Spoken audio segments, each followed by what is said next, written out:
espace-temps, hexadimensionnel. Bonjour encore une fois mes amis, merci d'être ici avec moi une fois de plus. J'espère que vous êtes heureux et en bonne santé aujourd'hui, je vous envoie tous un gros câlin. Je suis Marie. Cette information peut être vue comme de la science-fiction, ou comme le spectateur le voit le mieux, et je la poste uniquement à des fins de divertissement. Cependant, je prends mes informations très au sérieux, et pour ceux qui ont des yeux pour voir. Merci pour toutes vos merveilleuses questions pour Harry, le tigre Urma, je l'interviewerai jeudi prochain. Veuillez vous rappeler que même si je ferai de mon mieux pour lui transmettre autant de questions que possible, il est impossible de répondre à toutes les questions, d'autant plus que le grand chat a parfois tendance à trop parler et à s'étendre trop longuement sur une seule question. Pour comprendre pleinement cette information, je recommande de regarder la vidéo que j'ai publiée immédiatement avant celle-ci. Sur Terre, la perception du temps, en tant qu'expérience, influence fortement la façon dont la science le voit et l'étudie également, principalement dans des disciplines telles que la physique et l'astrophysique. Sur Terre, l'univers est expliqué comme ayant 3 dimensions dans l'espace, et une dans le temps, comme je l'ai décrit dans ma dernière vidéo, cette dernière est vue comme une ligne, se déplaçant inéluctablement du passé au présent vers le futur. Ce modèle existentiel à 4 dimensions est également utilisé par de nombreux auteurs du New Age, mais en ajoutant qu'il peut y avoir plusieurs futurs potentiels, où ils affirment que l'humanité doit faire de son mieux pour sauter vers, citation, une ligne de temps plus positive, fin de la citation.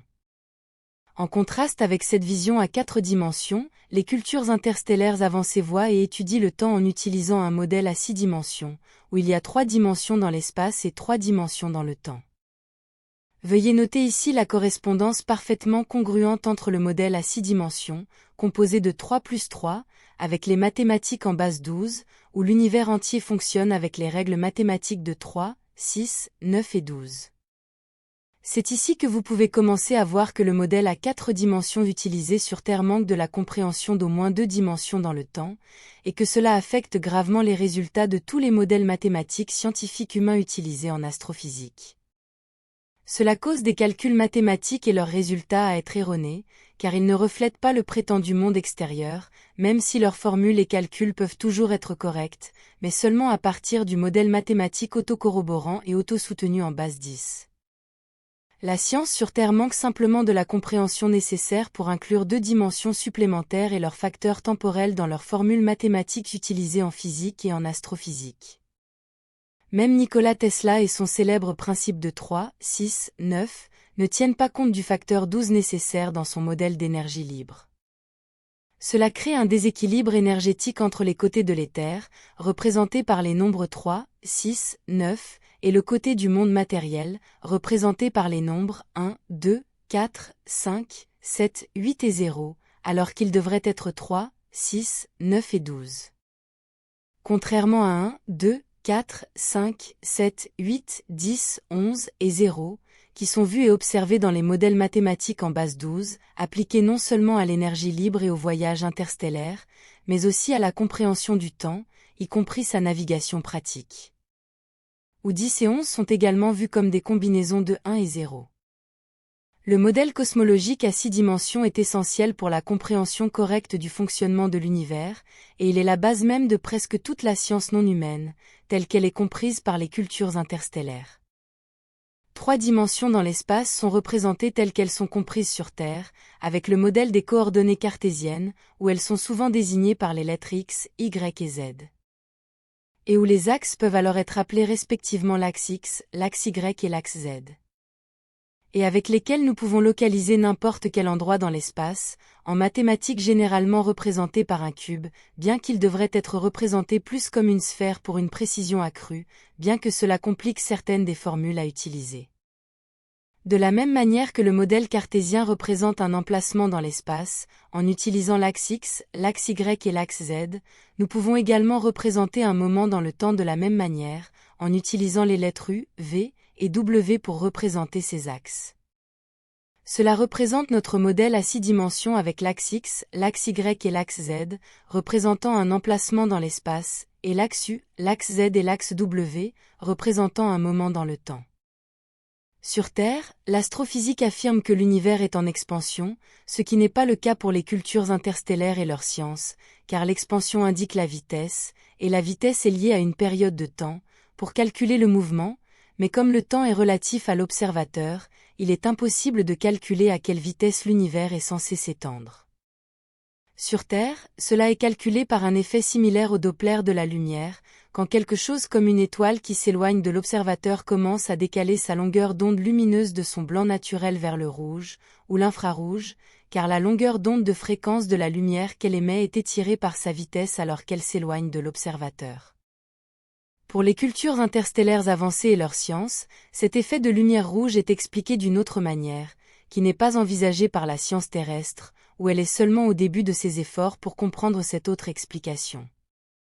L'espace n'est pas vide, c'est un fluide à une densité existentielle très élevée, qui est l'éther, donc lorsque la lumière voyage sur de vastes distances dans l'espace, elle rencontre une résistance en traversant ce fluide éthérique de haute fréquence, et avec cela, elle perd une grande partie de ses autres couleurs dans son spectre, ne laissant que le spectre de couleur rouge car ce sont celles capables de voyager plus loin sans être filtrées par le fluide éthérique. D'ailleurs, le fluide éthérique de haute fréquence existentielle est la raison pour laquelle je nomme ma chaîne, je cite, Soirou officiel, information provenant des eaux du dessus, fin de la citation. En utilisant 6 coordonnées pour expliquer l'univers, du point de vue des cultures interstellaires très avancées, et en utilisant des modèles géométriques à cet effet, visualisez dans votre esprit 2 sphères, chacune formée par ses axes, la première sphère représente l'espace, et elle est formée par les axes X, Y et Z. Et la deuxième sphère, qui représente le temps, est formée par les axes U, V et W.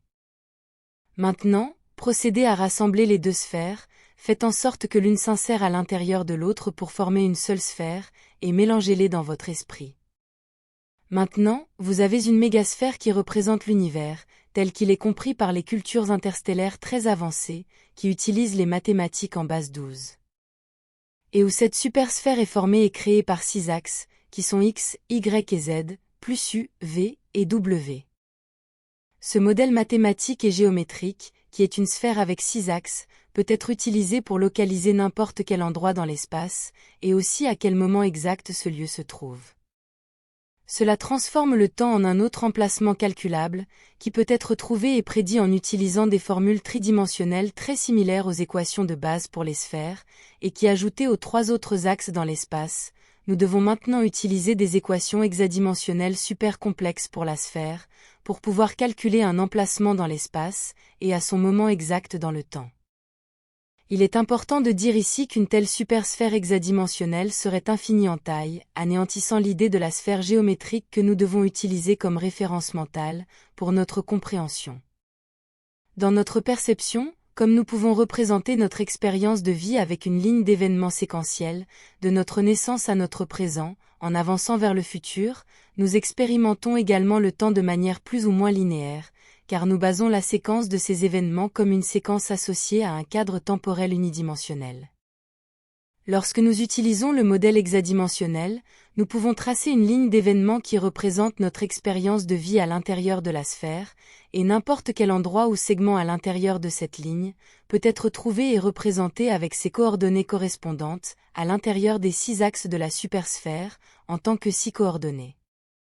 Comme je l'ai expliqué précédemment, le temps et l'espace ne sont que des illusions de l'esprit, égrégores de la conscience, donc notre perception du temps et de l'espace sont ce qui manifeste la réalité de notre point de vue particulier en tant que point d'attention de la source. Cela signifie que notre perception du temps est linéaire, et notre vie en tant que séquence d'événements ordonnés à l'intérieur de ce cadre temporel, est une perception et une expérience parfaitement valides. En utilisant un exemple pratique, aujourd'hui nous pouvons commencer à planifier un voyage dans le temps, que nous ferons demain, et l'endroit cible est ici aujourd'hui, à ce moment précis où nous avons commencé à planifier un tel voyage. En utilisant des exemples humains classiques, la science sur Terre pense que cela n'est pas possible simplement parce que cela signifierait que nous, ici, aujourd'hui, en train de planifier notre voyage de retour à ce moment précis, un voyage que nous ferons demain, devrions nous voir arriver aujourd'hui. Et comme nous ne nous voyons pas arriver, en utilisant la science sur Terre, nous concluons que les voyages dans le temps ne sont pas possibles, car si c'était le cas, alors nous verrions notre futur moi, arriver maintenant, aujourd'hui. Ce paradoxe ne peut pas se produire dans un modèle espace-temps hexadimensionnel, car là, nous ne nous verrions pas nécessairement nous rendre visite depuis le futur. Après tout, de notre point de vue, nous n'avons pas encore voyagé, même si nous prévoyons de le faire, donc s'attendre à nous voir arriver dans le futur n'a pas de logique. Ce n'est que du point de vue de nous-mêmes, après avoir voyagé, que nous pouvons nous voir arriver pour visiter une version plus jeune de nous-mêmes stupéfaite, dans notre hier, et avec cela, nous avons ouvert un univers parallèle, un qui ne peut être visible que pour le voyageur, et qu'il a créé par le simple fait qu'il ou elle a observé le passé, l'altérant par sa simple présence. Mais cela signifie aussi que le jour précédent n'est pas le même jour que celui que nous avons vécu avant de voyager dans le temps, c'est un jour différent avec une situation différente. En utilisant le modèle espace-temps hexadimensionnel, alors que le temps se déplace dans ces trois axes, lorsque nous avons voyagé dans le temps vers notre hier, nous avons peut-être reculé dans l'un des axes, mais pas dans les trois. Par conséquent, même si c'est notre hier, la même date avec le numéro dans le calendrier et tout, le temps a bougé dans deux autres dimensions, expliquant ainsi l'existence dans un hier alternatif. Cela signifie également quelque chose de très important. Remarquez comment les choses ne peuvent se produire qu'une seule fois. Ce principe de base n'est pas violé, et même nos meilleurs ordinateurs de navigation holographique super puissants trouvent extrêmement difficile et complexe de calculer la différence temporelle entre les trois axes du temps, car les calculs nécessaires deviennent exponentiellement plus compliqués. Avec ce problème de calcul, des erreurs peuvent survenir dans la navigation temporelle, causant parfois de fortes complications. Une seule petite erreur de calcul peut entraîner une chaîne d'événements exponentiels qui peut vous perdre dans le temps et l'espace. En simplifiant un peu plus ce problème de saut dans le temps, c'est comme si le temps, tel que nous le percevons, avançait le long d'une ligne, et les segments de cette ligne peuvent être compris comme des dates, donc chaque fois que nous sautons d'une date à une date passée, nous n'arrivons pas sur la ligne que nous venons de vivre, car le temps a bougé dans une autre direction, dans une autre dimension, latéralement pour cet exemple. Ainsi, peu importe combien de fois nous sautons dans le temps pour la même date exacte, nous n'arriverons jamais au même point dans notre supersphère hexadimensionnelle, car notre ligne temporelle aurait bougé le long des deux autres axes temporels également. Ainsi, lorsque nous sautons dans le temps, cherchant un point exactement identique dans l'espace et le temps, à chaque fois que nous sautons, c'est comme si notre ligne de temps personnelle produisait, ou se déplaçait comme une spirale. Nous pouvons être retournés dans le temps à la même date, mais ce n'est pas le même point dans le temps, car il a également bougé dans ces deux autres axes comme nous l'avons fait lors de notre saut. Et c'est l'esprit et la conscience du voyageur dans le temps qui provoquent cet effet de spirale d'expansion temporelle, par le simple fait qu'il, ou elle, est conscient du saut dans le temps, ou du voyage dans le temps. Et oui, l'esprit et la conscience sont si puissants, et même les meilleurs ordinateurs de navigation ne peuvent rivaliser contre la merveilleuse puissance d'un esprit conscient et sensible qui est lui-même la source se manifestant en tant que personne ayant une expérience dans un corps biologique, ou où que ce soit. Comprendre plus de complexité dans l'existence est directement lié à vivre et penser dans une densité supérieure, avec ces dimensions plus complexes qui en résultent. Ce sera tout pour aujourd'hui, je n'ai pas fini, loin de là, et je vais vers quelque chose. Merci d'avoir regardé ma vidéo, et d'avoir liké, partagé, et de vous être abonné, j'apprécie beaucoup, et cela m'aide beaucoup. Et j'espère vous revoir ici la prochaine fois. Prenez soin de vous. Avec beaucoup d'amour, votre amie Marie Soiroux.